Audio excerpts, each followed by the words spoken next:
You just returned from China, and I wonder if you can tell us a little bit about what you may have learned there. The Chinese learned from Russia what happened to Russia from 2014 onwards, when it was sanctioned, when there was a currency war waged against it, when the ruble was dropped, the price of oil was dropped down to zero. And the Chinese watched this and they took the message: what you have to do to protect yourself is to become self-sufficient. And you have to ensure that you are not dependent in any way of the United States. And what was clear to me, I'm not a sinologist, but the geopolitics of what has happened in China are just unmistakable. They've achieved that. About 2% of their exports have to go to the United States. China still has to buy aircraft and some chips and software, but very little. It's not dependent any longer. It's self-sufficient, completely in manufacturing. And then the other thing that has changed, which is striking and which people need to understand, I was talking to a major industrialist who has factories across China. And he said, you've got, and others said it to me, your AI, your artificial intelligence, you're doing it completely wrong.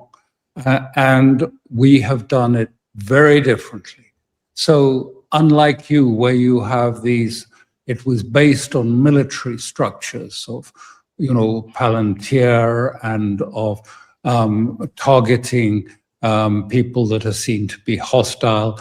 You built up an AI structure which is heavy on data, which demands huge data centers, and is very consuming of all data. First of all, the Chinese say, well, you in America, you're going to soon run out of data to consume any longer.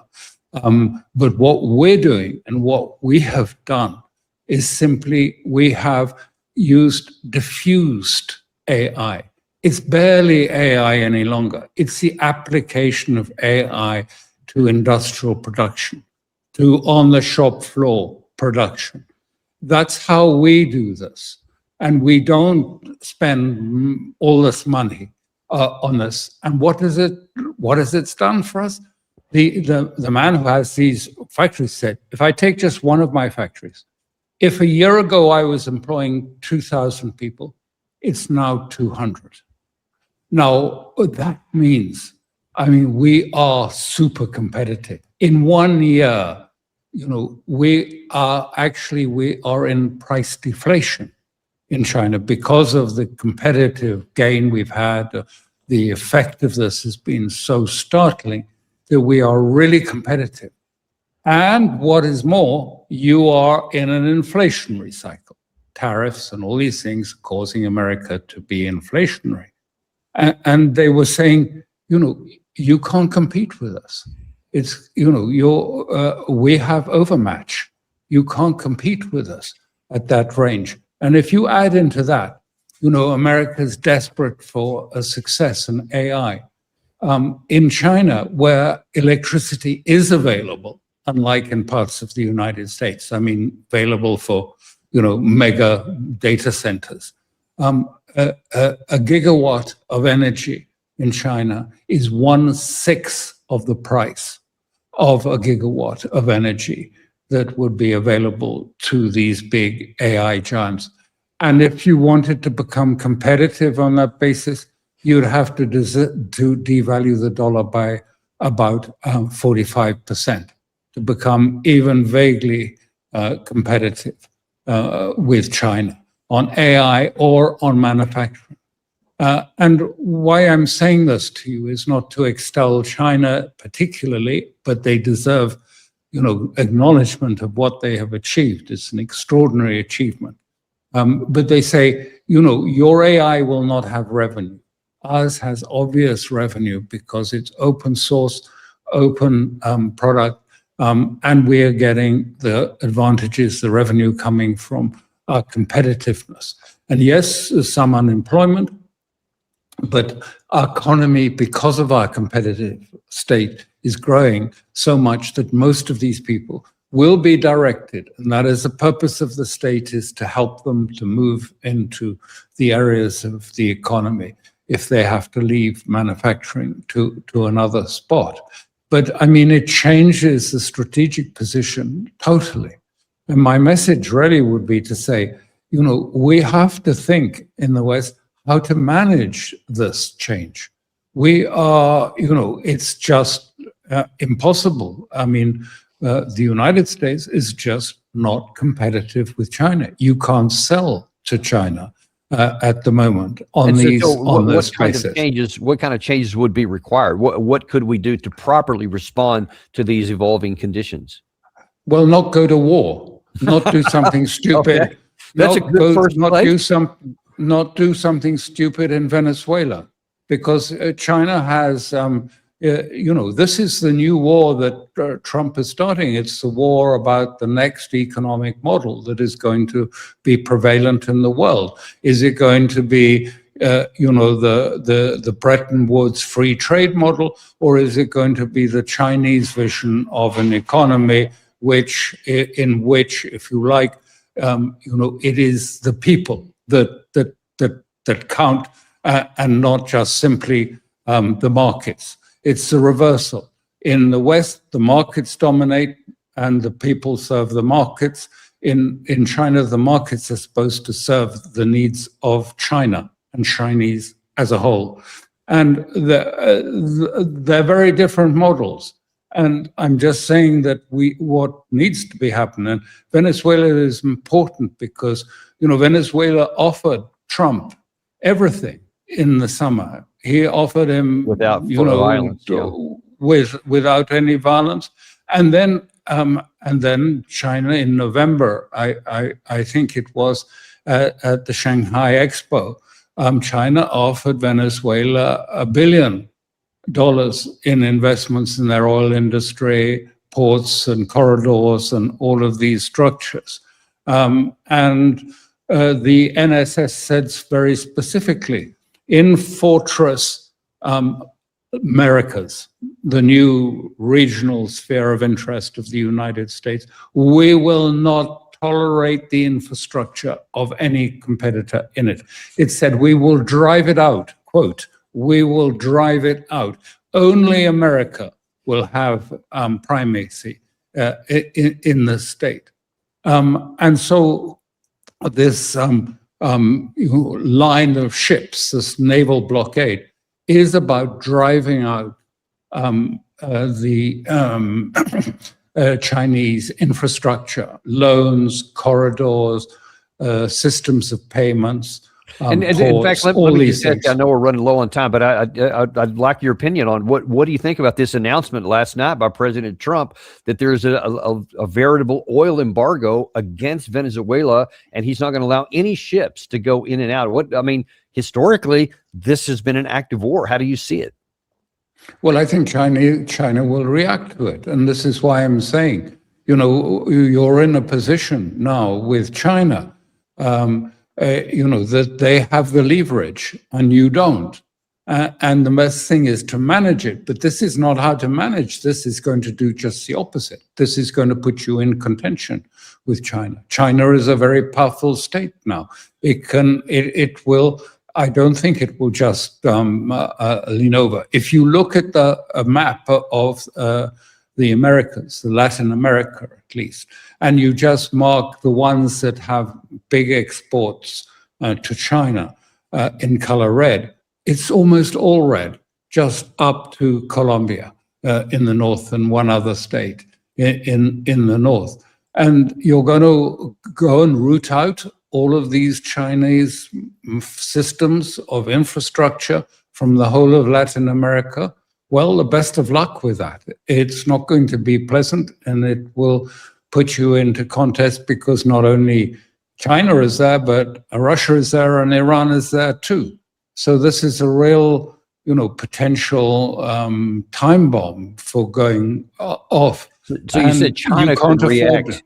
You said China could react based on this oil embargo, and if the U.S. launches military operations, which all the pieces are in place, to do so literally within days. There's an announcement by the President Trump. He's going to address the nation tonight. We don't know for sure what he's going to talk about. One wonders if he's going to make some sort of announcement on that. But it looks like that we may be doing some sort of kinetic activity of some degree here soon. If that happens, or even if it doesn't happen, just based on the oil embargo, what are options for China to react? I mean, I can't imagine they would go to war with the U.S., but what would they do? No, but they've already put in missile systems, air defense systems.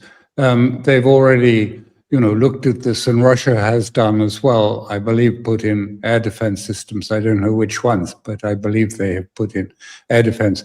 And Chinese air defense systems, by the way, are really good. As you remember from the what happened, Pakistan conflict with India just recently. They took down all the French aircraft. Now, I don't know exactly what they're going to do, but, what happens? Go into Venezuela, you're going to take Maduro and remove him. But then this is a huge country. I mean, look at Iraq. You were in Iraq. I mean, controlling it is... Oh, wow. There's that map you were talking about. Yeah, there you see it. That's what you're trying to root out. Well, good luck with it. It's not possible. I don't think it's possible because the terrain is terrible. I mean, I have lived in South America.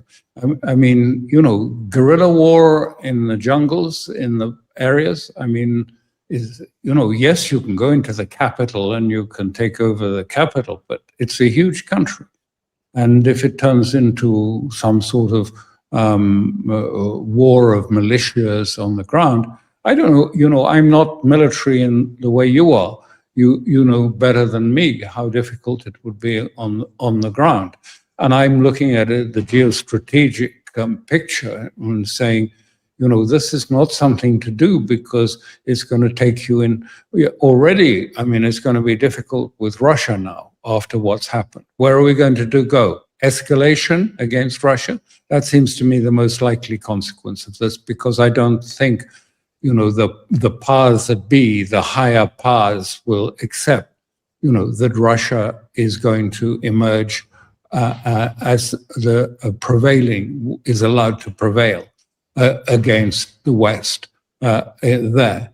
And they won't allow China to prevail in the Americas.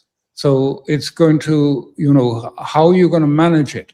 And I would say, the most important thing is really to try and find a level so that this doesn't go up the escalatory ladder into some worse conflict. Try and keep it to the lowest level possible, and to talk to the Chinese and come to some understanding. But you can't have a complete, understanding if you're going to be a maximalist and say, well, no Chinese infrastructure in South America whatsoever, because we put that in the security statement. That won't work. So it means people have got to be more flexible, got to understand how the Chinese think, how Russia thinks, and to try and find a way of managing this so that it doesn't grow out of control. And let me ask you, from your visit, the one that you just did here in China, did the conversation ever come up about what the Chinese view as the medium and long-term relations with the United States? Did they think that conflict is either possible or inevitable? And if so, is that something they feared? No, I mean, I would say that the message from it was I was somewhat surprised. I mean, I shouldn't have been, but I was surprised. I mean, they're just very, very confident of their position. And that they have overmatch on the United States, not only economically, but militarily as well. I don't know that side of it particularly, and I wasn't focused on it. But they are very, very confident. And so, their message is, the United States and Europe has to wake up to the fact that, we've been through a Thucydides moment. Leverage has shifted. The West doesn't have the leverage, either from, in respect to Russia and Ukraine, and it doesn't have leverage economically with AI. Their view is your AI is likely to crash and burn because there won't be revenue from it, and therefore it's overextended, too much debt, and it'll crash and burn, and that'll probably bring about an economic crisis. But they're ready and preparing for that. They have a whole financial ecosphere in China that, they have, if you take WeChat or something like that, Alipay, 1 billion Chinese using it all the time, not just to pay bills, but to call a taxi and like an Uber or something like that.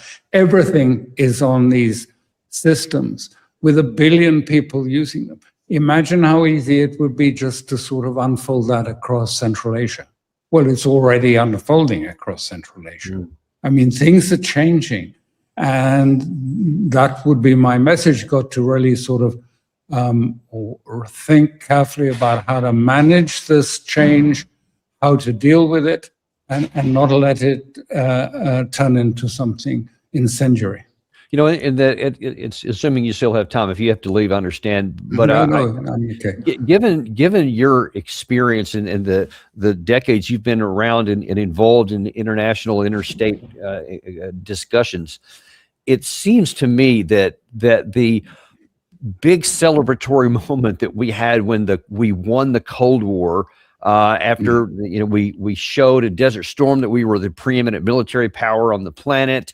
And then the Soviet Union collapses, and at the time, China is still considered by some to be a third world country. We're talking about the early 1990s, and the United States, especially in Europe, right alongside of it, were the preeminent powers in economic and military on the planet, and we could literally do anything we wanted and did pretty much. But I think that, and I'd like your view on this, viewed now from a quarter century later, or even more than that now, about 35 years. It could well be that our reaction to that moment has now laid the foundation for our collapse, potentially economically and militarily, while those other two rise up because we mismanaged it back then. How do you see it? Oh, I agree entirely in that, that sort of hubris that came out of, this is the end of history, the last man standing. And that the West had won economically, militarily, and culturally. Hollywood and all of this was part of the winning case. And that was so embedded, it has become a real problem, both for Europe and for America, that mindset has got so accepted, has become so embedded, that it's very hard for people to move on. This is what I meant when I said, they just can't imagine a world where that doesn't hold any longer. It's just, would we want to live in that world, is what they would say. No, we wouldn't. But, they have to, because things have changed. And China has learned the lesson and done it and become self-sufficient, and it's got an AI that is actually bringing huge returns and very competitive, and it doesn't want to have American AI. They think this big investment in compute, and even they don't even believe. We're talking with there was a sort of a number of experts there, and they said we don't even believe in artificial general intelligence. I mean, we work on it. But, America is obsessed with it. But we think this it doesn't equate to humanity. It doesn't equate with human intelligence at all. But, I mean, we do that, but we don't sort of put vast amounts of money in it.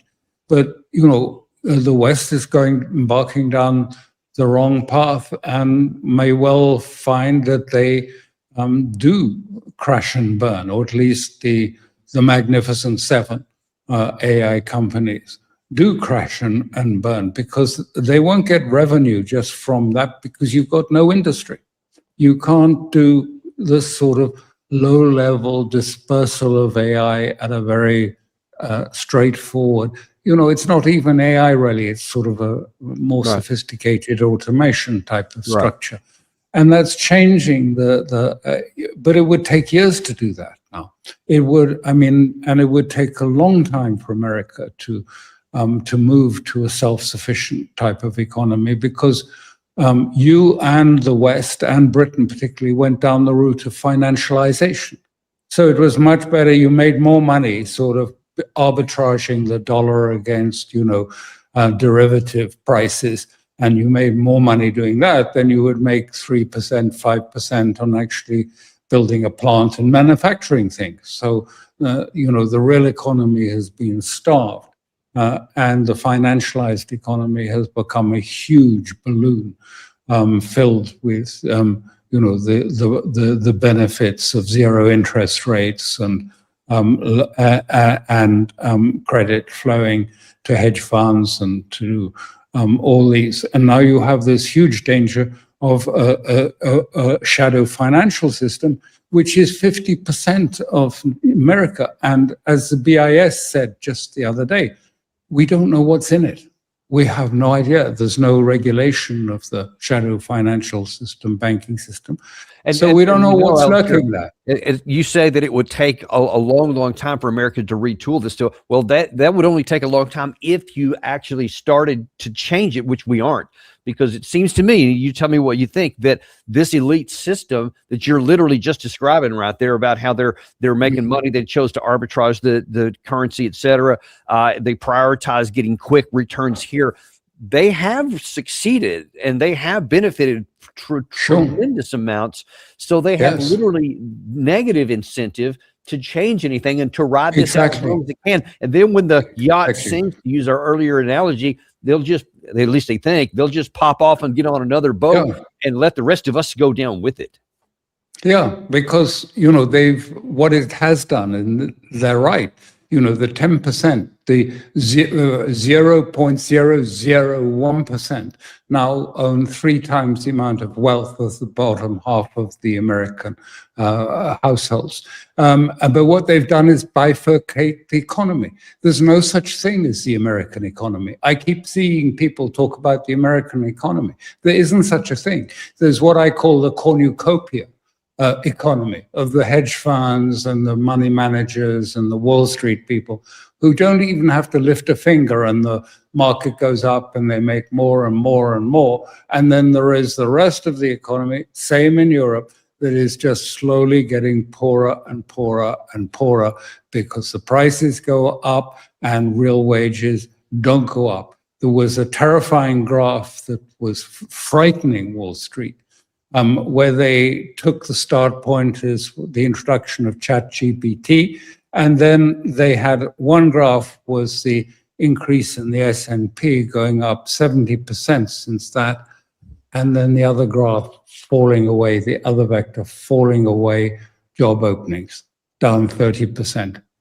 And even Wall Street looked at that and they said, oh my God, we might be doing wonderfully well, but the rest of the country is not. And that can't be sustained over time. No. Well, listen, wow, this was quite an eye opener here. Not just about what China's doing, but about how they're basically making themselves impervious to anything. So in the event, I think, and just to kind of wrap this up a little bit and talk about one last piece of potential ramification from what you're observing here, is that one of the things that happened in the beginning of the Russia-Ukraine war is these massive sanctions we had, which initially were devastating to the Russian economy, but then they retooled and then they reoriented so that now then they're no longer susceptible to that kind of pressure. But it sounds like what you're describing is that the Chinese recognize that without being under pressure and under context, so that now then we don't have that leverage in the event, say, that there was a China and Taiwan war or something in the South China Sea. And if we thought, well, we'll just sanction China and crush their economy, we're not going to have that leverage. Is that right? Exactly. I mean, look how long it took Russia, because, it was in 2007 at the Munich Security Conference. And Putin said, okay, NATO is going to challenge us. We accept the challenge. And they actually just laughed. All the audience just burst out laughing and said, and they smirked at him. I mean, it was really obvious if you watched it. Yeah, they just laughed at him. And look at it now. and look at what's happened.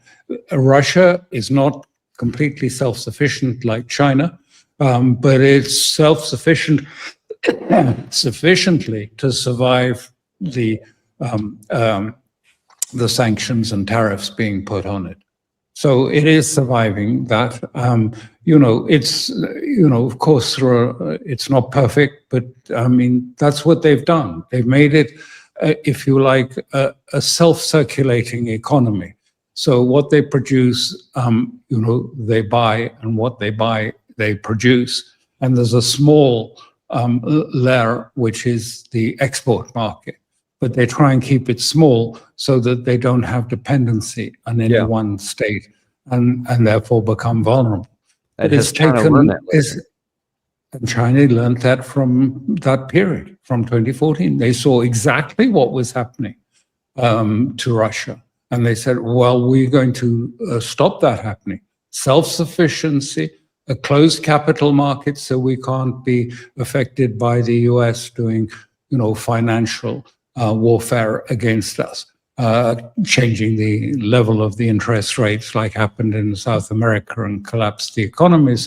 We're going to have a closed economy, and we are going to concentrate on industrialization, in pan-industrialization, and we are going to apply a very diffused AI, which is going to make it very, very competitive.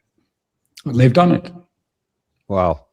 Well, that is amazing and disturbing, and one can only hope that something short of sinking of a yacht or a losing of a war or a fighting of a war we can't win doesn't cause us to have to force that change on us, but using history as a guide and the interest of the moneyed elite, probably not a lot of optimism there. I'm always...